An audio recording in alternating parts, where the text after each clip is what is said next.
내 삶이 아무리 지긋지긋하고 때로 망할 것 같아도 일단은 앉아서 버텨보는 능력이 조금은 발달했다. 좋은 것만 쏙쏙 단물 빼먹듯이 살아갈 수는 없다는 것을 배우고 투자한 만큼 돌려받지 못하는 인생의 진리를 깨치고 버티고 버틴 끝에 찾아오는 정당한 자유의 맛을 알았다. 다른 선택지가 없는데 이런 나라도 안고 가야지 별 수 있겠나. 사랑해야지 별 수 있겠나. 사랑하면 결과물이 나아진다는 걸 아는데. 안녕하세요. 반갑습니다. 밤책사입니다. 오늘 읽어볼 책은 번역가로 활동하다가 에세이를 쓰신 노지영 작가님의 먹고 사는 게 전부가 아닌 날도 있어서 라는 책입니다. 옮긴이가 아니라 지은이로서는 처음 출간한 책이라고 합니다. 이 책은 저자가 여러 날을 살아오면서 느꼈던 여러 마음을 여러 가지 단어로 또 표현하면서 이야기를 풀어나가고 있습니다. 저는 책을 읽으면서 누군가는 꼭 같이 느꼈을 만한 상황과 그리고 감정을 소소하게 풀어나가고 있는 것 같아서 마치 제 얘기를 듣는 것처럼 과거를 회상하면서 들을 수 있었던 것 같습니다. 일과 삶 사이, 그리고 현실 사이, 어제와 내일 사이, 이런 여러 가지 경계에서 방황하는 인생에게 전하고 싶은 마음을 여러 마음이 담긴 단어를 통해 전달하고 있습니다. 그러면 저자가 어떻게 여러 가지 마음을 전달하는지 읽어보도록 하겠습니다. 네, 시작하겠습니다. 나를 심어둘 장소. 로비로 와. 난 로비에서 일해. 로비? 웬 로비? 이렇게 묻던 친구나 동생은 로비에 와보고는 왜 내가 이곳에서 작업을 하려는지 알아차렸다. 시설이 좋기로 소문난 동네 도서관 1층에는 널따란 로비가 있었다. 천장이 높고 창이 크고 여백이 많은 공간이지만 이용자들이 화장실에 가기 위해 지나쳐 가거나 잠깐 앉아있는 곳, 평범한 로비 기능으로만 존재하는 곳이었다.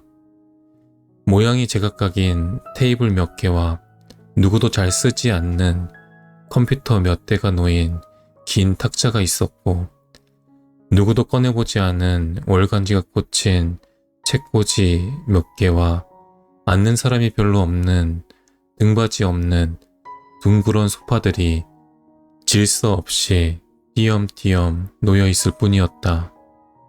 그곳은 거의 10여 년 전 처음 도서관이 생겼을 때와 같은 모습으로 머물렀고, 나는 그 자리에 숨은 잠재력을 알아보고 내 전용 공간으로 삼은 몇 안 되는 사람 중에 하나였다. 도서관 오픈 시간 전부터 문 앞에서 기다리다 재수생들과 3층까지 뛰어 올라가지 않아도 창가 자리를 맡을 수 있었다. 내가 무슨 일을 하는지 보고 호기심을 가질 사람도 없었고, 나에게 키보드 소리가 시끄럽다고 쪽지를 건네고 가는 사람도 없었다. 봄의 벚꽃과 여름의 녹음과 가을의 단풍과 겨울의 첫눈 속에서 창과 책을 번갈아 들여다볼 수 있었다. 사람이 없는 것은 아니었다. 수험서나 노트북을 보는 긴장 어린 얼굴 대신 유모차를 끌고 온 할머니가 있었고, 펑퍼짐한 예술가풍 바지를 입고 시집을 읽는 50대 여성이 있었고, 가끔 컴퓨터로 몰래 게임을 하려던 초등학생이 있었다. 나는 1인용 책상 맞은편 의자에 가방을 놓은 다음 들뜬 마음으로 새 책의 첫 장을 넘기고 괴로운 마음을 눌러가며 편집자의 따가운 평가를 들은 원고를 다듬고 외로울 때면 SNS에 이런 곳에서 작업한다고 사진을 올리고, 엄마들 모임에 다녀왔다가 남들이 보지 않는 구석에서 담배를 피우는 경기도 대단지 아파트의 중산층 주부를 주인공으로 한 소설의 줄거리를 떠올렸다. 풀리지 않는 문장을 끼워 맞춰 대강이라도 완성한 다음 마침표를 찍고 끝나지 않을 것 같던 책의 페이지가 줄어드는 모습을 보고 절대 마침표가 찍히지 않고 페이지가 줄어들지도 않는 내 인생에 대한 질문과 고민을 반복했다. 작업실이 생겨 발길이 뜸했던 몇 년 사이 이 도서관 로비가 도서관 카페로 탈바꿈했다는 사실을 남들보다 뒤늦게 알게 되었다. 과연 카페로 변신한 로비는 내 생각보다 훨씬 넓었고 어떤 카페 못지않게 인테리어나 조명이나 가구가 모던했으며 긴 책상과 작은 책상이 가득 놓여 있어도 복작복작한 느낌은 아니었다. 남녀노소 모두가 만족한 얼굴로 말끔해진 공간을 마음껏 누리고 있었다. 사실은 마땅히 이렇게 되었어야 할 멋진 공간인데 그동안 방치되었던 것이다. 잡초가 듬성듬성했던 마당이 드디어 탐스러운 정원으로 피어난 것이다. 이제 시니어 바리스타들이 정성껏 내려준 진한 커피를 저렴한 가격에 마실 수 있는 이곳에서는 중고등학생의 기말고사 문제집을 풀고 북클럽 회원들이 토론을 하고 아버지들이 꾸벅꾸벅 졸며 베스트셀러를 읽고 있었다. 이 공간의 엄청난 잠재력을 알아보고 이곳에 카페를 만들면 어떨까 하고 처음 아이디어를 낸 도서관 관계자는 시민생활의 질을 높인 공로로 표창장을 받아야 할 것 같았다. 그런데 나는 왜 그랬을까? 아름답고 재능이 넘쳤지만 어색하고 촌스러웠던 신인 배우가 어느덧 모두에게 사랑받는 스타가 되어 영화제에 나가게 된 모습을 보는 전 매니저의 심정이 이럴까? 이곳 공터에서 너희들이 놀곤 했었어 라고 손주들에게 말하며 하늘 높이 뻗은 주상복합 아파트를 바라보는 원주민의 심정이 이럴까? 발음도 철자도 어려운 레미니센스라는 단어는 회상, 회고, 추억의 뜻으로 보통 나이가 많은 사람이 어린 시절을 회상할 때 쓰이는 단어다. 나는 아직 과거만 회고할 나이도 아니고 새로운 장소, 새로운 사람, 새로운 체험을 갈구하는 것 같으면서도 항상 그때 그 시절을 잊지 못하는 습성이 있다. 어떤 장소를 지나가며 언제나 과거의 풍경을 떠올리고 누구와 왔었고 그때 내 마음의 움직임은 어땠는지 반추한다. 3년 전 나와, 5년 전 나와, 그 시절의 공기를 떠돌던 먼지까지 소환하려고 한다.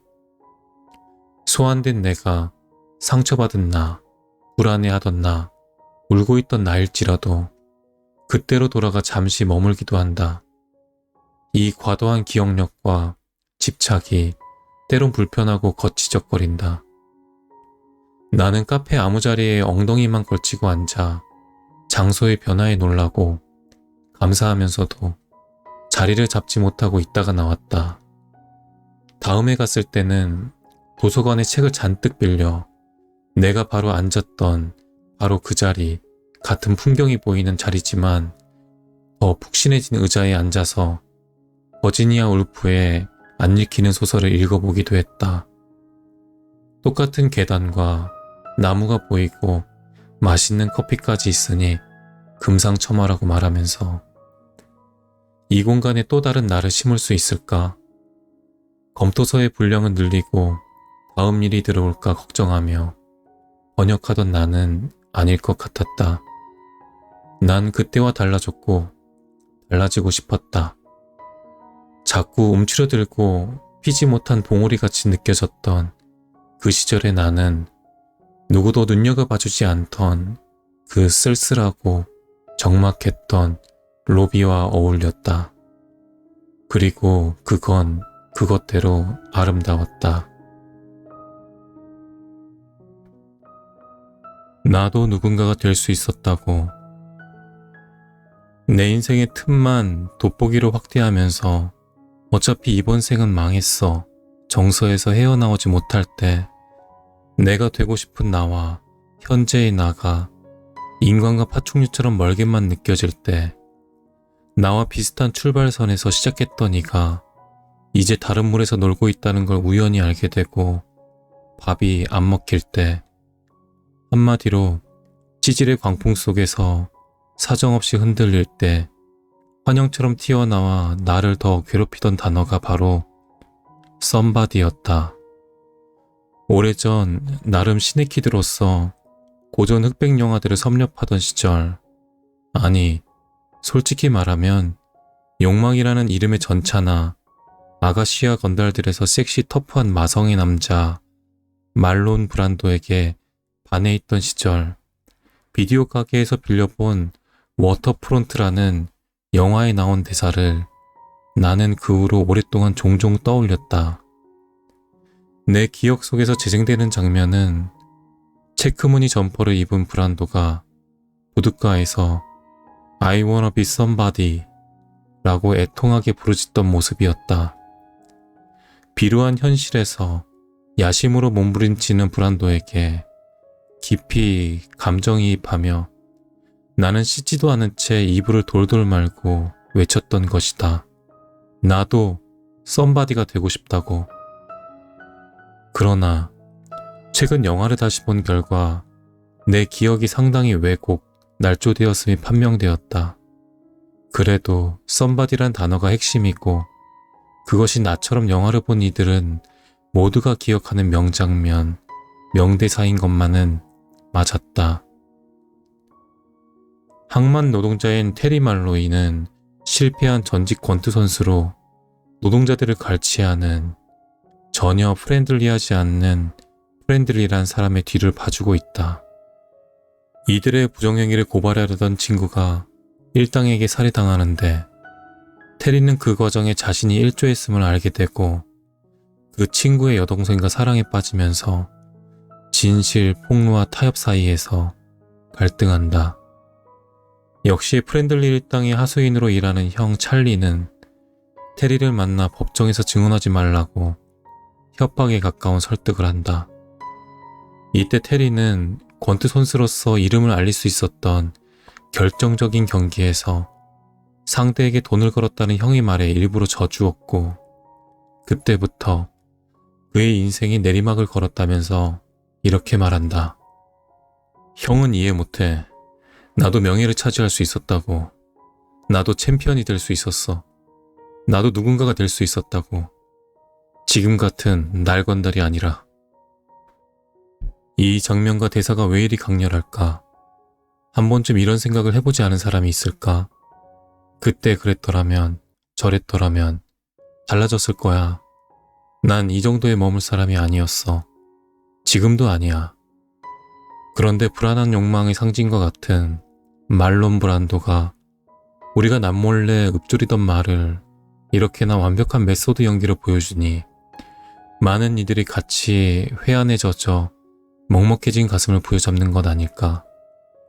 그래서 가끔 나처럼 이 장면에 감흥하고 유난히 썸바디라는 개념에 집착하는 사람을 썸바디 증후군이라고 명명하고 이제부터 특징을 분석해 보려고 한다. 하지만 나는 넓은 안목으로 다양한 인간 군상과 직업군에서의 야망과 심리를 연구하는 데는 아무런 소질이 없고 오로지 내 감정과 내 생각과 내 야심과 내 실패만 나노 단위로 들여다보는 것이 취미인 사람이기에 어디까지나 내 위주의 이야기가 될 것이다. 어쩌면 가장 개인적인 것이 보편적인 것일 수도 있지 않은가. 첫째, 난데없이 바닥을 쳐본 사람들이 썸바디에 집착하는 경향이 있다. 올리버 트위스트처럼 초년 고생을 지독하게 해 그 뒤로 오는 모든 행운과 사다리를 인생의 보너스처럼 받아들이는 사람 말고 온실 속 화초처럼 살다가 어느 날 비닐하우스 밖의 차가운 땅바닥에 내동댕이 쳐진 사람들 말이다. 이들은 처음에는 자신의 운명을 받아들이지 못하고 이 고난에서 어떤 의미를 찾으려고 몸부림치고, 그러다 이 부당한 상황은 좌절과 고통 속에서 자신을 더 깊이 있고 위대한 인물로 만들려는 신의 거대한 뜻의 일부가 아닌가 하는 거대한 착각을 하게 된다.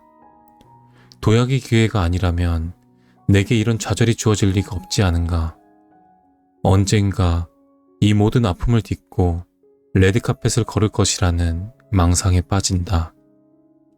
그러나 이렇게 현실 부정과 인정 사이를 오가며 자기 인생 분석에 모든 에너지를 쓰느라 정작 자기에게 있다고 믿는 재능을 가시적인 결과로 만들어내지는 못한다.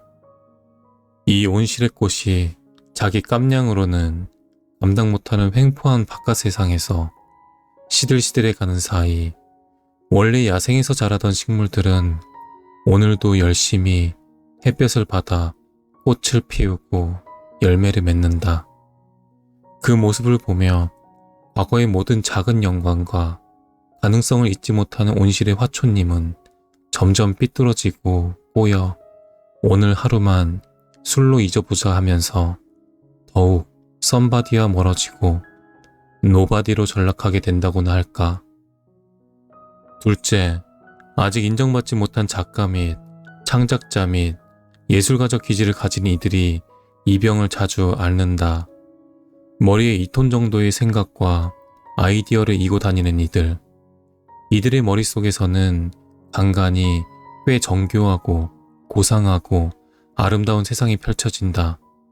아무도 모르고 아무도 인정해주지 않지만 예전에 근사한 직업이 있고 애정이 깊은 남편과 매일매일 행복하게 살아가고 있다는 실제로 그렇게 보이는 블로거의 블로그를 자주 찾았다. 그녀는 블로그를 상업적으로 이용하지도 않고 어떤 광고도 거부했는데 자신의 요리와 인테리어를 매일같이 보여주고 싶어 했다.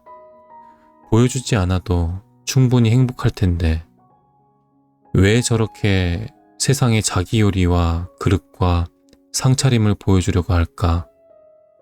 왜냐면 아무리 그 자체를 완전하다고 해도 나 아닌 타인에게 인정받고 싶은 욕망은 누구에게나 있으니까. 나 혼자만 보기엔 상당히 멋지니까. 솔직히 아까우니까. 내 머릿속 온갖 상상의 나래와 이야기와 글과 문장도 그렇다. 나는 이 세상과 함께 꽤 즐겁고 명랑하게 살고 있고 나 혼자만 쓰고 읽을 수 있지만 세상에 보여주지 않는 한 불완전하다고 느낀다. 또 대체로 작가나 예술가형 인간들은 현실에는 미숙하고 서툰 경향이 있다.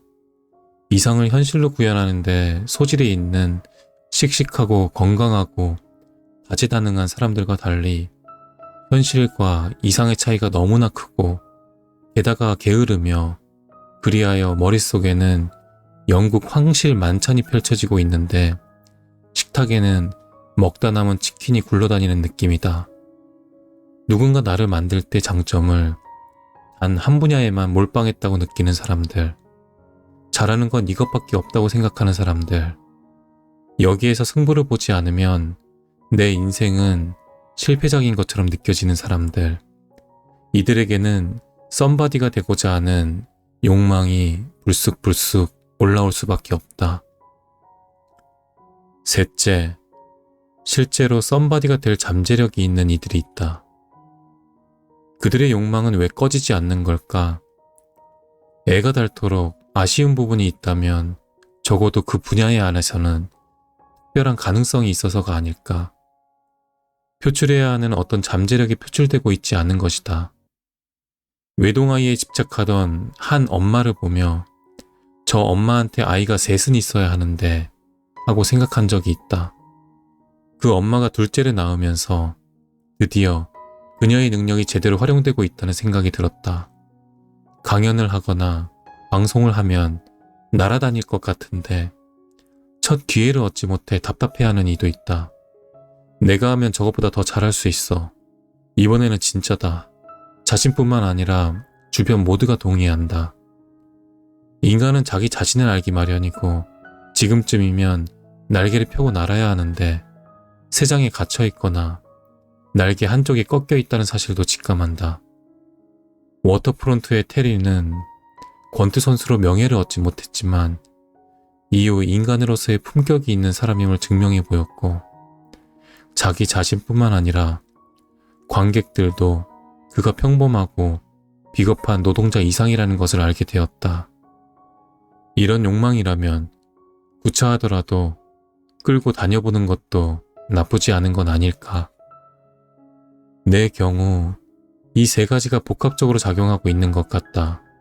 아직 제대로 구현되지 않아서 그렇지 보여주지 않기엔 살짝 아깝다고 생각하는 때때로 예쁘고 탐스러운 꽃이 피는 창의성과 감수성이라고 하는 정원이 분명 내 안에 있는데 그래도 내 조건 안에서 포기하지 않고 어찌어찌 버텨 루저, 날건달, 놈팡이가 되진 않았으니 다행이라고 해야 할까. 아, 그런데 이 장면의 유튜브 동영상 밑에는 이런 댓글이 달려있다. 말론 브란도 씨, 안타깝네요. 썸바디가 되지 못해서 고통스러워 하시는군요. 하지만 걱정 마세요. 당신은 얼마 후 돈코를레네오가 됩니다. 약한 사람으로 머무를 것. 남녀공학 고등학교를 다녔다. 동아리 활동도 했고 그 안에서 좋아하는 남학생이 생겼고 그 친구에게 믹스테이프를 선물해 내 마음을 전했고 그 친구도 나에게 고백을 했다. 그리하여 고등학교 2학년 크리스마스 이브 종로인지 영등포인지에서 영화까지 보기에 이르렀다. 어떤 옷을 입을지 몇 날 며칠 고민하고 나갔지만 영화는 재미없었고 단둘이 만나니 어색했고 헤어질 때는 더 어색했는데 그 친구가 집 앞까지 데려다 준다고 했을 때 내가 극구 사양하면서 길목에 서서 어정쩡하게 헤어졌기 때문이었다. 집이 어디야? 이 근처야. 그냥 여기서 헤어지자. 부모님에게 들키는 것이 두려워서는 아니었는데 왜 그랬을까? 중학교 때까지는 정원이 딸린 2층 양옥집에 살았다. 고만고만한 동네였지만 그래도 안정된 중상층 느낌을 물씬 풍기는 2층, 3층짜리 빨간 벽돌집이 늘어서 있던 조용한 골목길 코너의 예쁜 집이었다. 그 집에 살 때 남자친구를 만났다면 얼마든지 그 집 앞 가로등 밑에서 엽서 그림 같은 안녕을 할 수 있었을 텐데 고등학교 때 도로 바로 옆 상가 건물 2층으로 이사를 갔고 1층에는 국밥집이 있었고 벽돌이 떨어져 가던 그 건물에 산다는 사실을 친구들에게 죽어도 들키기가 싫었다. 지금 와서 생각하면 도무지 이해할 수 없지만 어리고 유치했던 나에게는 지키고 싶은 이미지라는 게 있었고 그런 집 2층에 사는 건 나의 이미지에 맞지 않았다. 또 당시엔 아빠 사업도 흔들리고 부모님의 싸움도 잦아서 그 집 외관이 복잡하고 시끄러운 우리 집 속사정을 반영하고 있는 것만 같았다. 그 남자친구와는 서서히 멀어지다가 결국 헤어지고 말았는데 졸업 후에 왜 그랬냐고 물어보니 내가 뭔가를 숨기고 있는 것 같고 솔직하지 않아 같이 있으면 불편하고 알고 싶은 마음도 점점 사라지더라고 했다. 대학교에 가서는 아름답고 부유한 아이들이 가득한 캠퍼스에서 이상과 현실의 간극이 커져만 갔고 그만큼 내 모습 감추기도 계속되었다. 돌이켜보면 그 시절 내가 전반적으로 인기가 없었던 이유는 외모 때문이 아니라 늘 남의 시선을 의식하면서 실제보다 더 괜찮은 사람으로 보이려 한 행동이 부자연스러움으로 이어진 탓인 것 같다. 항상 높은 구두를 신고 거울을 자주 보고 의도한 표정을 지었다. 그때 우리 과에는 지역, 성별, 나이를 가리지 않고 모두에게 인기 많고 사랑받는 친구가 있었다. 물론 미인이었고 영어를 잘하고 옷도 단정하게 잘 입는 등 퀸카의 모든 조건을 갖추고 있었지만 그럼에도 그 친구만의 특별함이 있다면 수업에 가던 도중이라도 붙잡고 요즘 고민이 있다고 말하면 그래 나도 이렇게 힘들어 하며 자기 이야기를 허물없이 털어놓는 것 같은 분위기였다. 그 친구는 졸업해서도 잘생기고 능력 있는 남자와 결혼해 아이돌 같은 훈훈한 아들을 키우며 훌륭한 커리어를 이어가며 살고 있었다. 나는 만인의 친구인 그 친구를 속으로만 좋아하고 있다가 털어놓을 곳 없는 고민들이 쌓이던 어느 날 그 친구에게 만날 수 있냐고 연락을 해보았다. 몇 년 만에 연락했는데도 그 친구는 선뜻 집으로 나를 초대했다. 나는 아이를 데리고 가서 부엌에서 친구가 깎아주는 과일을 먹었다. 그리고 잠깐 집을 둘러보던 중 현관 옆 옷방을 보게 되었다. 친구는 전문직이라 그런지 정장과 재킷이 참 많았고 가방도 많았다. 그 옷과 가방들은 정리되지 않은 채로 뒤죽박죽 빼곡히 걸려 있었다. 굳이 감추지 않고 그대로 열어놓은 엉클어진 옷방을 흘끗 보는 순간 나는 그만 마음을 탁 놓아버렸다. 나랑 다르지 않아서, 완벽하지 않아서, 지금 여기서 내 마음을 더 열어도 될 것 같아서, 나의 엉망진창인 머릿속을 보여줘도 될 것 같아서, 내 본 모습을 다 보여주어도 실망하지 않을 것 같아서. vulnerable. 사전상 의미는 취약한, 나약한, 여린, 상처받기 쉬운이고 라틴어로 상처란 뜻의 vulnus가 어원이라고 한다. 불안한, 자신 없는 같은 부정적인 의미도 있고 솔직한, 감정을 드러내는 뜻도 있다. 내 생각이지만 취약함이란 단어는 미국 심리학자 브레네 브라운의 취약함의 힘이라는 테드 강연이 인기를 끌면서 재평가된 것 같다.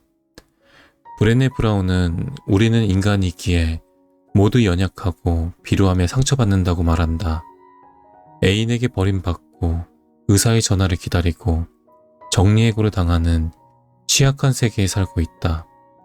실패해서 오는 괴로움과 우울함을 마비시키려고 하면 다른 긍정적 감정인 기쁨까지도 마비된다. 따라서 나의 취약함과 약점을 노출하고 보답이 없을지 모를 때도 온 마음으로 사랑하는 사람이 인생에서 가장 소중한 것을 얻을 수 있다는 것이다. 그 친구에게는 자신의 약함을 부끄러워하지 않고 내보이는 솔직함과 용기가 있었고 어쩌면 그래서 모두가 그 친구를 사랑했는지도 모른다. 에거서 크리스티 자서전을 보면 크리스티가 어린 시절에 본 엄마를 회상하며 이렇게 말한다.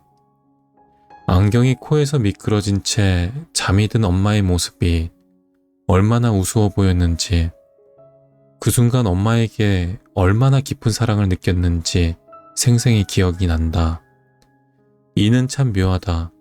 상대방이 우스워 보일 때만이 내가 그를 얼마나 사랑하는지를 깨달을 수 있다. 잘생겨서, 재미있어서, 매력적이어서 누군가를 좋아한다면 거품이 바로 터져버린다. 나를 감추고 가려야 할 이유가 뭐가 있지? 하고 생각하는 순간이 점점 많아진다. 신뢰할 수 있고 나를 좋아해 주었으면 하는 친구에게 가끔은 작정하고 내 허물을 드러냈고 그들은 나를 전혀 판단하려 하지 않고 이전보다 더 사랑했다. 그 이후로 우리가 나누는 대화의 질도 달라졌다. 고등학교 때 그 남자친구에게 집에 데려다 달라고 했다면, 그 친구가 허름한 우리 집을 봤다면, 그 집을 아무렇지 않게 보여주는 나를 봤다면 그 순간 나를 더 좋아했을 거라고, 집에 가는 동안 나를 더 많이 생각했을 거라고 믿고 있다. 이제는 내가 언제 사랑에 빠지는지, 내가 사랑받을 수 있는 방법이 무엇인지 안다. 내 사람 앞에서 아무렇지 않게 약한 면을 내보이는 것. 어차피 그 사람도 나처럼 약하고 부족한 사람일 테니까. 브레네 브라운의 말처럼 취약함이 우리를 아름답게 하니까.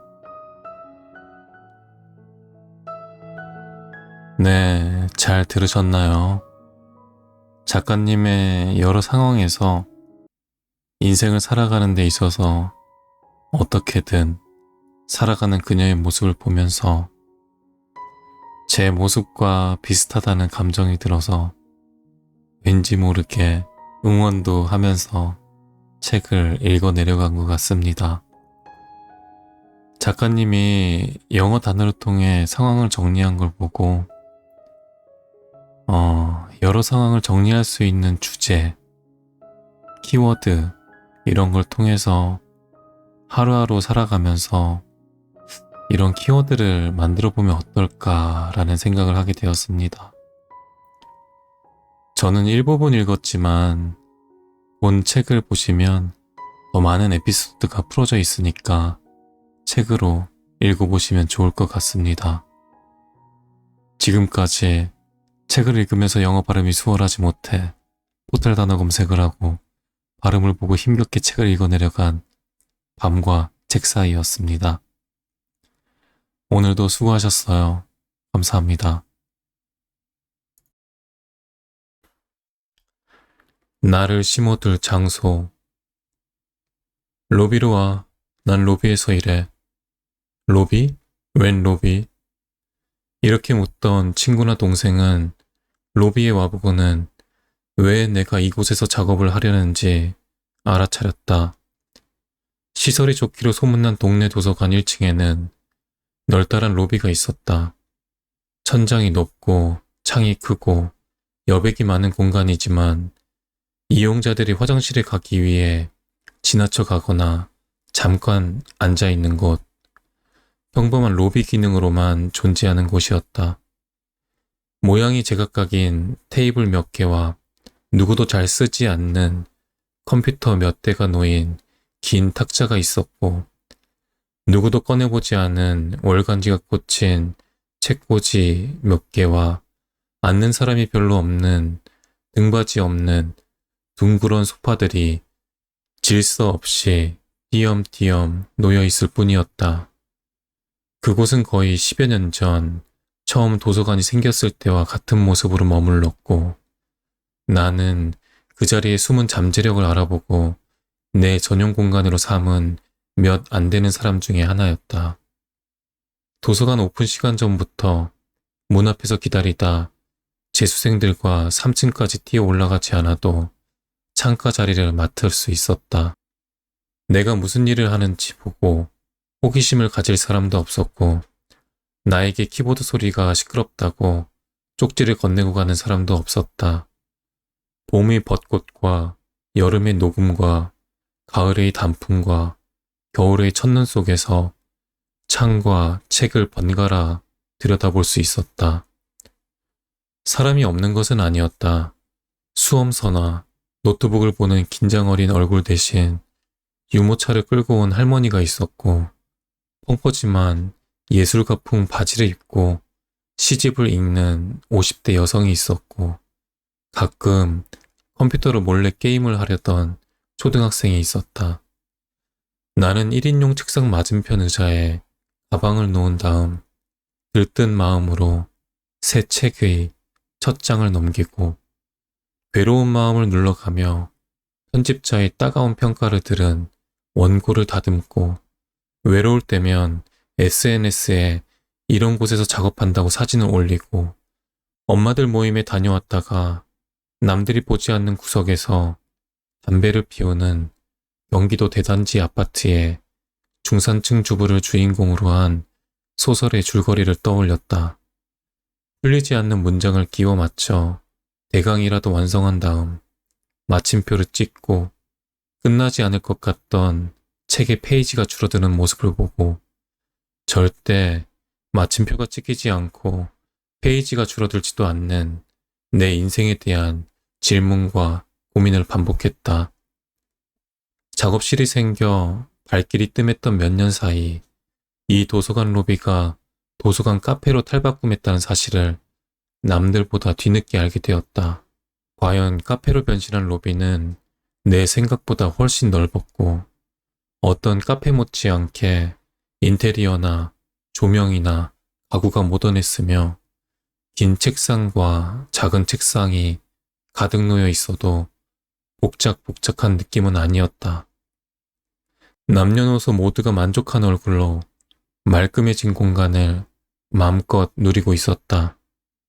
사실은 마땅히 이렇게 되었어야 할 멋진 공간인데 그동안 방치되었던 것이다. 잡초가 듬성듬성했던 마당이 드디어 탐스러운 정원으로 피어난 것이다. 이제 시니어 바리스타들이 정성껏 내려준 진한 커피를 저렴한 가격에 마실 수 있는 이곳에서는 중고등학생의 기말고사 문제집을 풀고 북클럽 회원들이 토론을 하고 아버지들이 꾸벅꾸벅 졸며 베스트셀러를 읽고 있었다. 이 공간의 엄청난 잠재력을 알아보고 이곳에 카페를 만들면 어떨까 하고 처음 아이디어를 낸 도서관 관계자는 시민생활의 질을 높인 공로로 표창장을 받아야 할 것 같았다. 그런데 나는 왜 그랬을까? 아름답고 재능이 넘쳤지만 어색하고 촌스러웠던 신인 배우가 어느덧 모두에게 사랑받는 스타가 되어 영화제에 나가게 된 모습을 보는 전 매니저의 심정이 이럴까? 이곳 공터에서 너희들이 놀곤 했었어 라고 손주들에게 말하며 하늘 높이 뻗은 주상복합 아파트를 바라보는 원주민의 심정이 이럴까? 발음도 철자도 어려운 레미니센스라는 단어는 회상, 회고, 추억의 뜻으로 보통 나이가 많은 사람이 어린 시절을 회상할 때 쓰이는 단어다.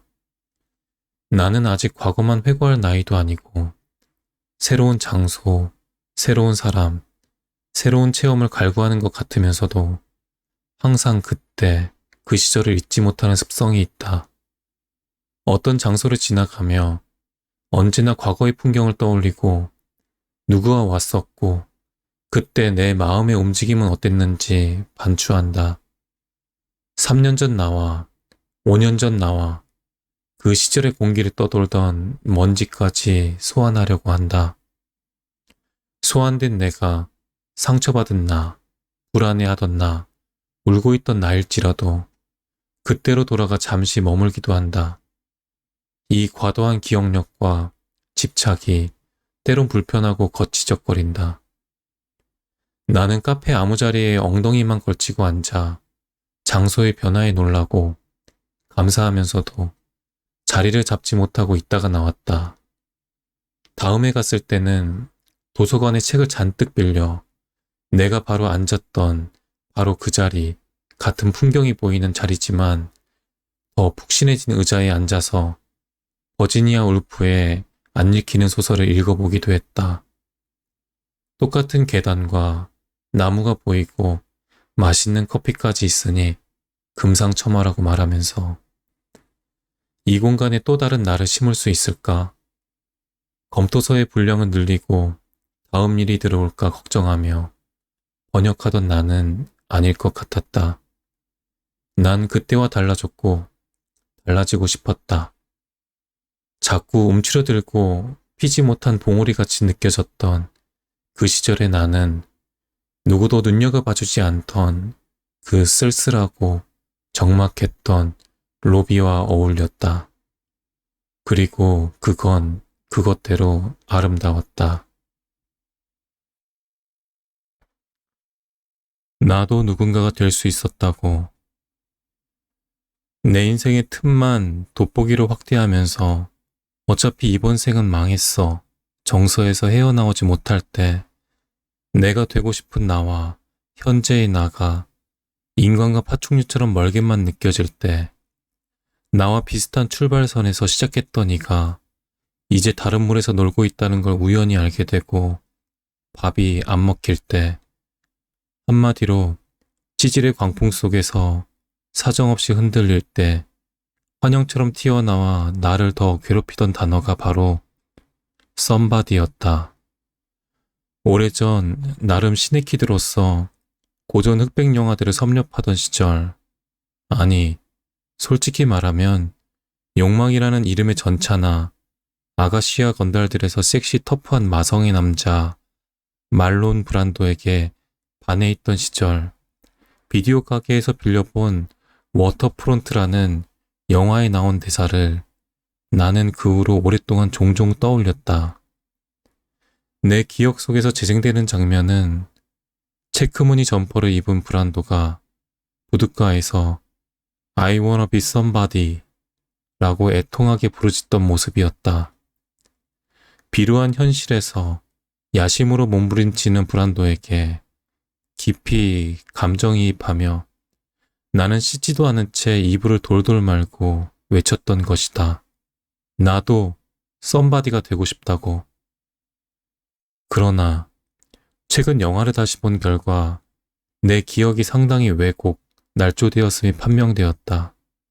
그래도 썸바디란 단어가 핵심이고 그것이 나처럼 영화를 본 이들은 모두가 기억하는 명장면, 명대사인 것만은 맞았다. 항만 노동자인 테리 말로이는 실패한 전직 권투 선수로 노동자들을 갈취하는 전혀 프렌들리하지 않는 프렌들리란 사람의 뒤를 봐주고 있다. 이들의 부정행위를 고발하려던 친구가 일당에게 살해당하는데 테리는 그 과정에 자신이 일조했음을 알게 되고 그 친구의 여동생과 사랑에 빠지면서 진실, 폭로와 타협 사이에서 갈등한다. 역시 프렌들리 일당의 하수인으로 일하는 형 찰리는 테리를 만나 법정에서 증언하지 말라고 협박에 가까운 설득을 한다.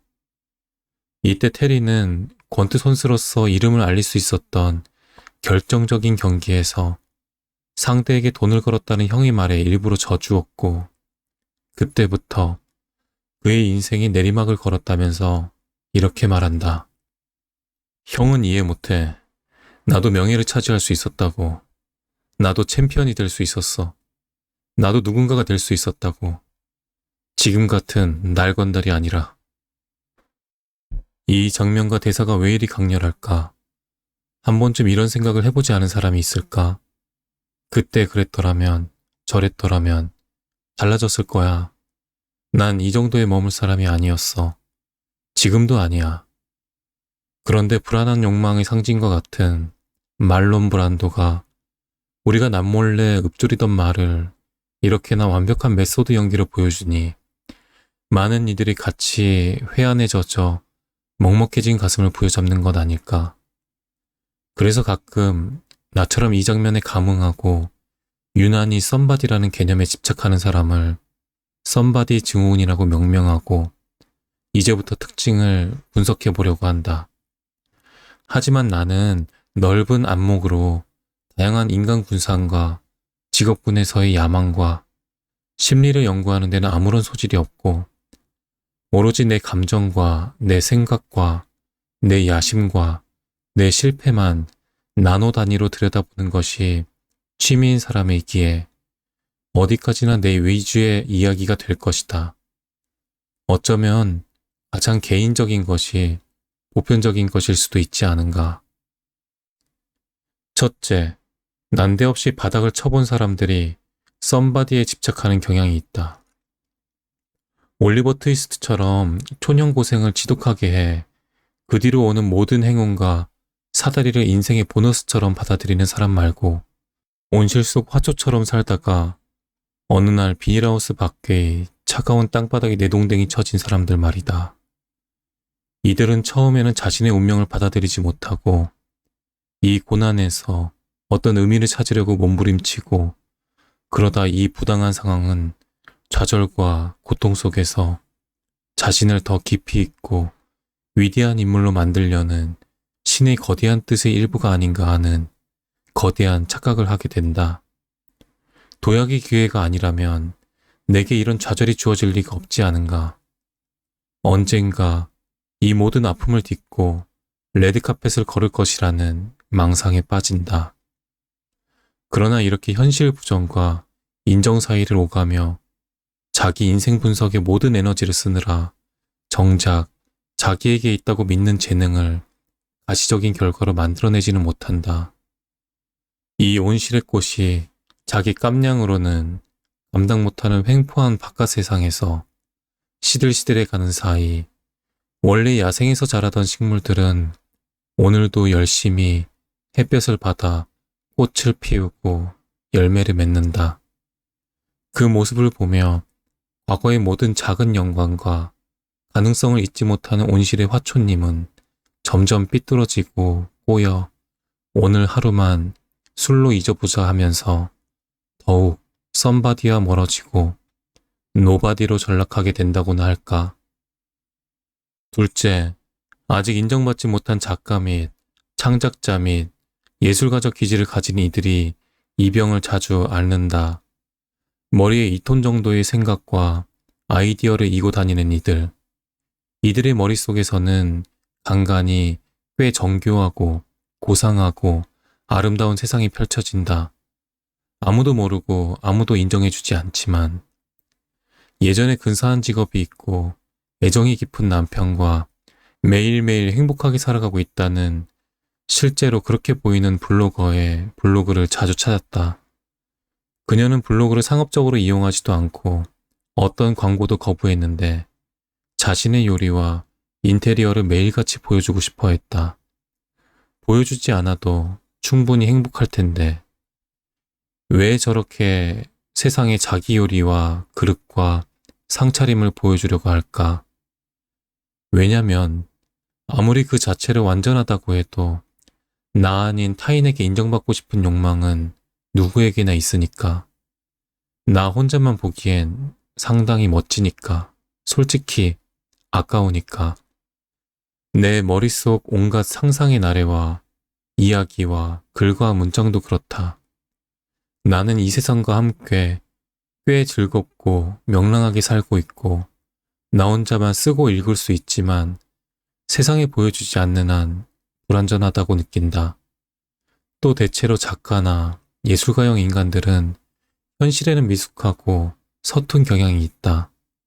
이상을 현실로 구현하는데 소질이 있는 씩씩하고 건강하고 다재다능한 사람들과 달리 현실과 이상의 차이가 너무나 크고 게다가 게으르며 그리하여 머릿속에는 영국 황실 만찬이 펼쳐지고 있는데 식탁에는 먹다 남은 치킨이 굴러다니는 느낌이다.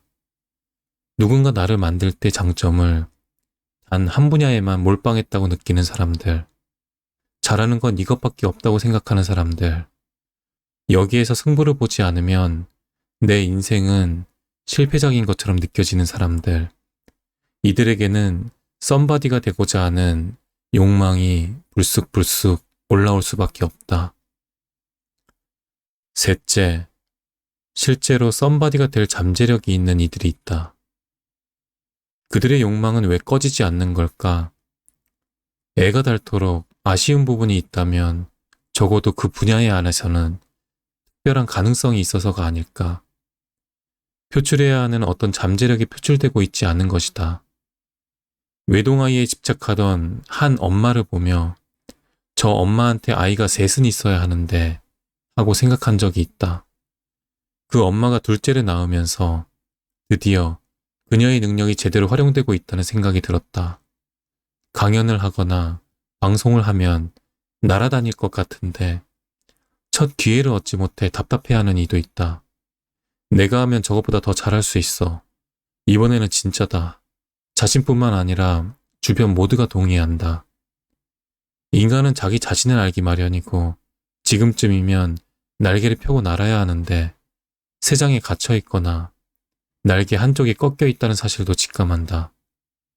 워터프론트의 테리는 권투 선수로 명예를 얻지 못했지만 이후 인간으로서의 품격이 있는 사람임을 증명해 보였고 자기 자신뿐만 아니라 관객들도 그가 평범하고 비겁한 노동자 이상이라는 것을 알게 되었다. 이런 욕망이라면 구차하더라도 끌고 다녀보는 것도 나쁘지 않은 건 아닐까.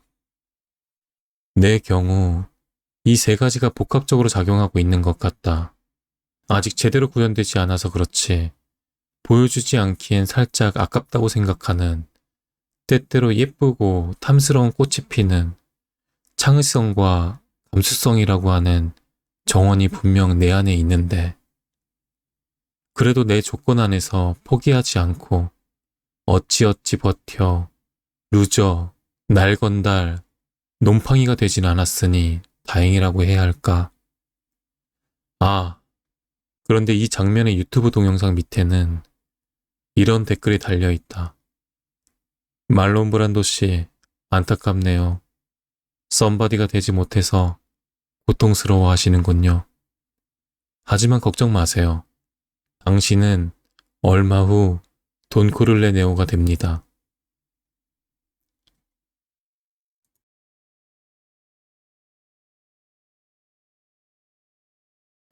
약한 사람으로 머무를 것.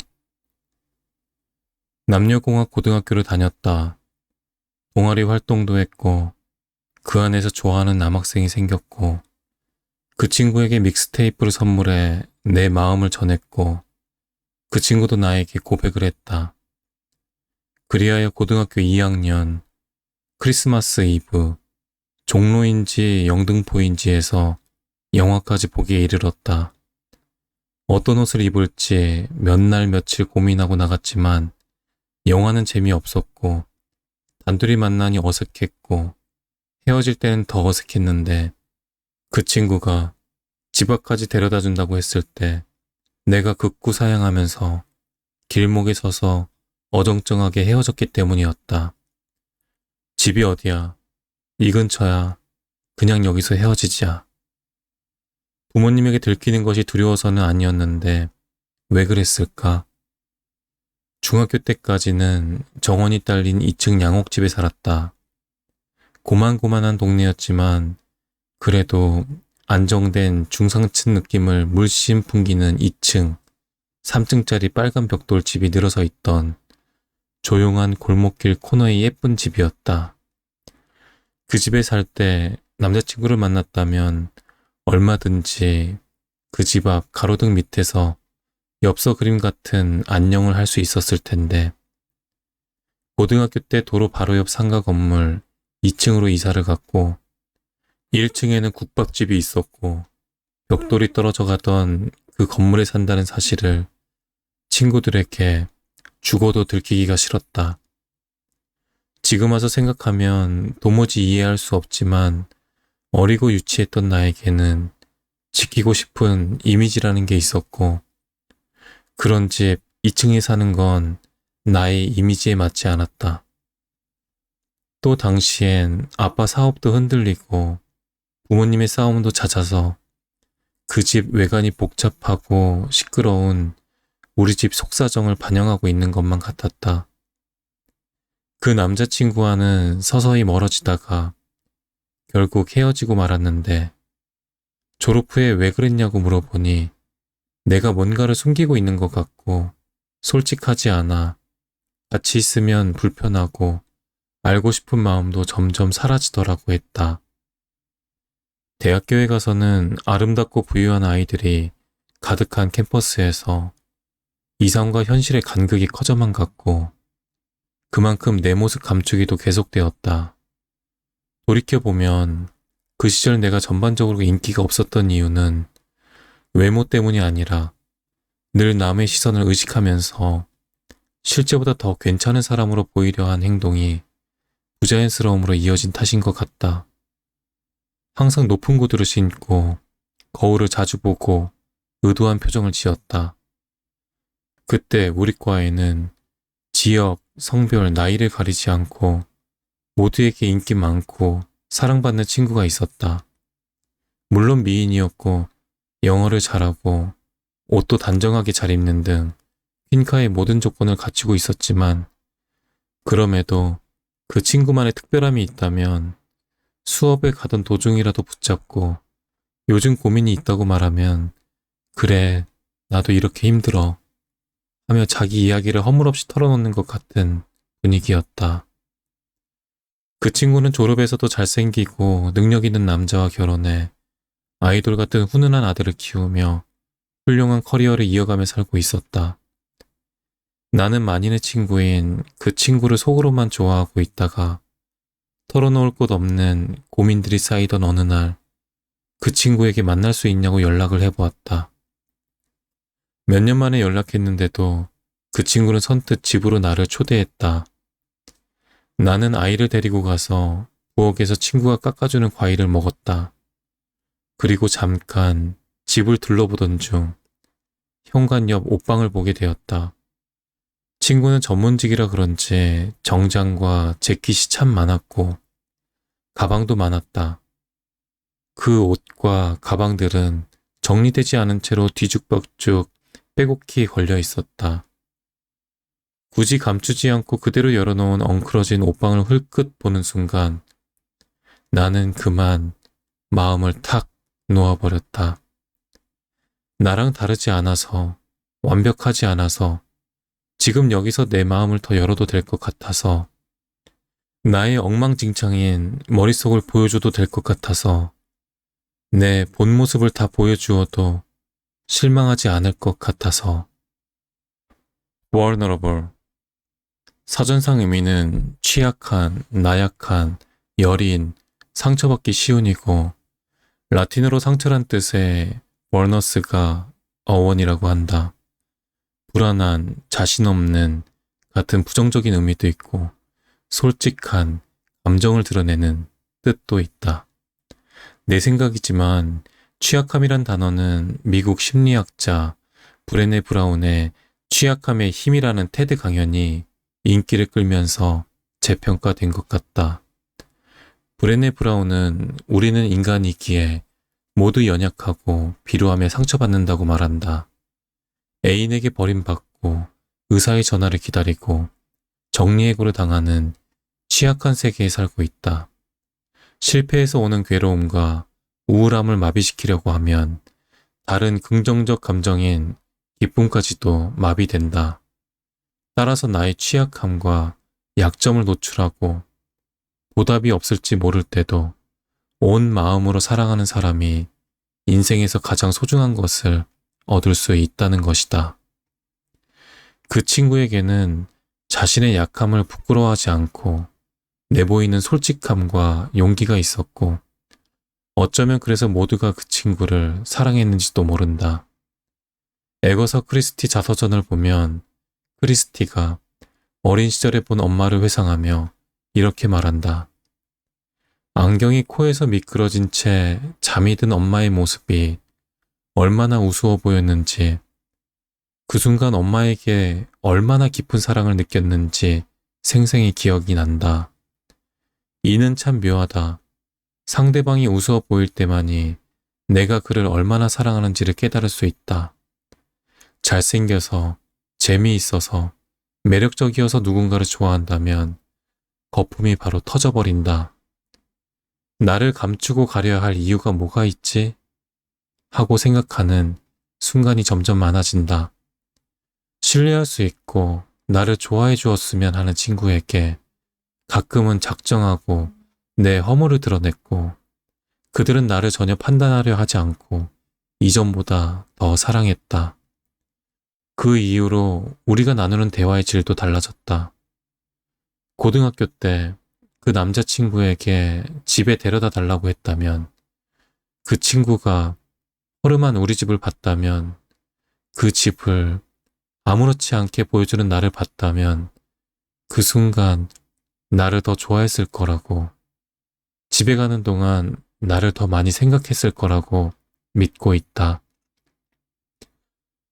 이제는 내가 언제 사랑에 빠지는지, 내가 사랑받을 수 있는 방법이 무엇인지 안다.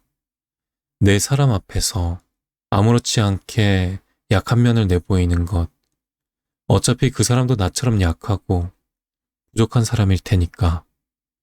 브레네 브라운의 말처럼 취약함이 우리를 아름답게 하니까. 네, 잘 들으셨나요? 작가님의 여러 상황에서 인생을 살아가는 데 있어서 어떻게든 살아가는 그녀의 모습을 보면서 제 모습과 비슷하다는 감정이 들어서 왠지 모르게 응원도 하면서 책을 읽어 내려간 것 같습니다. 작가님이 영어 단어를 통해 상황을 정리한 걸 보고 여러 상황을 정리할 수 있는 주제, 키워드 이런 걸 통해서 하루하루 살아가면서 이런 키워드를 만들어 보면 어떨까라는 생각을 하게 되었습니다. 저는 일부분 읽었지만 본 책을 보시면 더 많은 에피소드가 풀어져 있으니까 책으로 읽어보시면 좋을 것 같습니다. 지금까지 책을 읽으면서 영어 발음이 수월하지 못해 포털 단어 검색을 하고 발음을 보고 힘겹게 책을 읽어내려간 밤과 책 사이였습니다. 오늘도 수고하셨어요. 감사합니다.